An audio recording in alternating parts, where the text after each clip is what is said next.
অর্থাৎ আমি একটু কনফার্ম হয়ে গেলাম যে এই অক্টোকাপলার থেকে এখানে সমস্যা হতে পারে। তো আমি দেখো এখানে মেপে দেখাচ্ছি আমার অক্টোকাপলারের এই পাশে 5 ভোল্ট দেখাচ্ছে, বাট অক্টোকাপলারের ওপাশে আমাদের কোনো সাপ্লাই দেখাচ্ছে না, মানে ভুলভাল সাপ্লাই দেখাচ্ছে। তো এবার আমরা এটাকে খুলে ফেলবো, অক্টোকাপলারটাকে খুলে এটাকে কিন্তু চেঞ্জ করে দেব। তো এসি লাইনটা আমরা খুলে নিলাম যাতে শর্ট না হয়, শর্ট সার্কিট না হয়ে থাকে।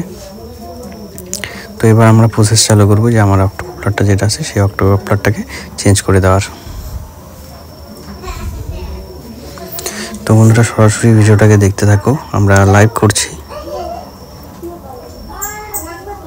লাইভ ভিডিও করছি। তো অক্টোকাপলারটাকে একবার ভালো করে চেক করে নেব অফ অবস্থায়, যেটা শর্ট আছে কিনা, ফুললি শর্ট আছে কিনা সেই জিনিসটা আমরা দেখে নিচ্ছি। তো একদম আমি কনফার্ম হয়ে যাচ্ছি যে হ্যাঁ এই অক্টোকাপলারটা কিন্তু সমস্যা দেখা দিচ্ছে মনে হচ্ছে।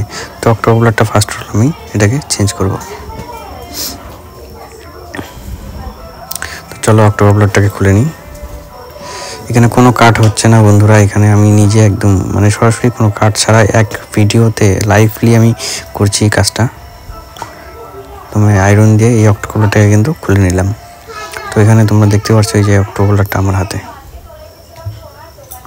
তো এই অক্টোকাপলারটা আমরা কিন্তু খারাপ পেয়েছি, তো এই এটাকে চেঞ্জ করে নিয়ে নতুন একটা অক্টোকাপলার এখানে আমরা বসিয়ে দেব। তো অলরেডি আমার এখানে আছে একটা অক্টোকাপলার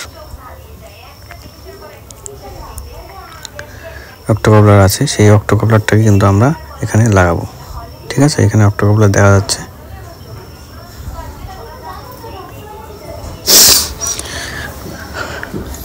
তো অক্টোকাপলার এখানে লাগিয়ে দেব, সিঙ্গেল অক্টোকাপলার। তো সর্বপ্রথম অক্টোকাপলার লাগানোর আগে ধ্যান রাখতে হবে যে একটা ছোট্ট রড আছে সেটা কিন্তু প্রথম ফার্স্ট পিন, সেই ফার্স্ট লেগটা কিন্তু সেই জায়গার মতোই বসাতে হবে, না হলে ভুলভাল হলে কিন্তু মেশিনের সমস্যা হতে পারে। তো অক্টোকাপলারটা আমরা বসিয়ে দেব এখানে। যারা যেখান থেকে দেখছো ভিডিওটা কমেন্ট করবে যে আমরা এই অ্যান্ড্রয়েড বোর্ডটা কিভাবে লাগালাম আর রিপেয়ার কিভাবে করি, সেই ভিডিওগুলো দেখার জন্য আমাদের চ্যানেলটি সাবস্ক্রাইব করে রাখবেন ও আমাদের পাশে থাকবেন। তো অক্টোকাপলারটা আমি লাগানোর চেষ্টা করছি, দেখে নিচ্ছে। তো অক্টোকাপলারটা লাগানোর পরে আমরা ভোল্টেজ চেক করব এবং এই বোর্ডটাকে চালানোর চেষ্টা করবো যে হ্যাঁ আমাদের কাজটা সঠিক হয়েছে কিনা।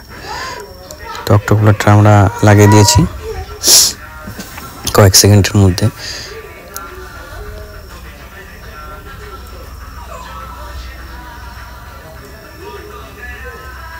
তো এখানে দেখতে পাচ্ছ অক্টোকাপলার রয়েছে। তো অক্টোকাপলারটা আমরা চেঞ্জ করে দিয়েছি। তো এবার লাইন দেব, লাইন দিয়ে দেখবো যে হ্যাঁ কাজটা করছে কিনা।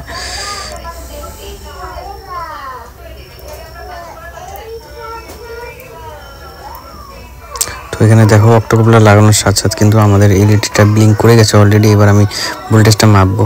তো এলইডি ব্লিঙ্ক করছে মানে অর্থাৎ আমাদের যে কম্বো বোর্ডটা আছে অ্যান্ড্রয়েড বোর্ডটা সেটাতে কিন্তু অলরেডি 12 ভোল্ট সাপ্লাই চলে গেছে, যার জন্য কিন্তু এখানে লাইটটা অন হয়ে গেছে। এবার আমি বাকি চেক করবো গ্রাউন্ড একটা, এবং এখানে সর্বপ্রথম আমি চেক করবো 12 ভোল্ট আছে কিনা। 5 ভোল্ট ওকে দেখাচ্ছে। তো 5 ভোল্ট আমাদের ওকে ছিল আগেও, তো 5 ভোল্ট ওকে। তো নেক্সট ভোল্টেজ 12 ভোল্টেজও এখন ওকে দেখাচ্ছে, অর্থাৎ 12 ভোল্টেজ ওকে দেখাচ্ছে মানে আমাদের বোর্ডটা রানিং চালু হয়ে গেছে। এবং এখানে আমি 24 ভোল্টটা দেখে নেব, যেটা ব্যাকলাইটকে চালাতে সাহায্য করবে। তো এখানে 24 ভোল্টও ওকে আছে, অর্থাৎ ব্যাকলাইটটা কিন্তু আমাদের জ্বলে উঠবে।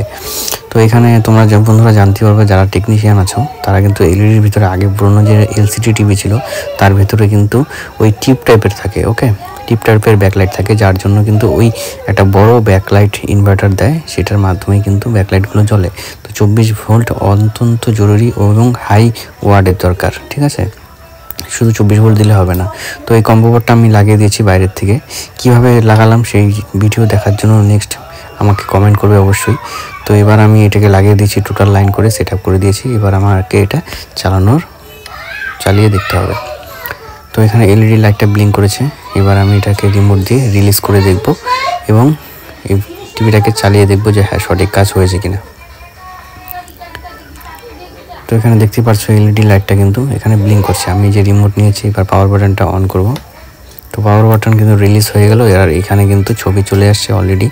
এটা একটা কোডাক্টের বোর্ড ছিল, কম্বো বোর্ড ছিল, সেই বোর্ডটাকে কিন্তু আমি এলজি টিভিতে লাগিয়ে দিয়েছি। তো বন্ধুরা, এমন ভিডিও দেখতে আমাদের চ্যানেলের সাথে থাকুন। ধন্যবাদ।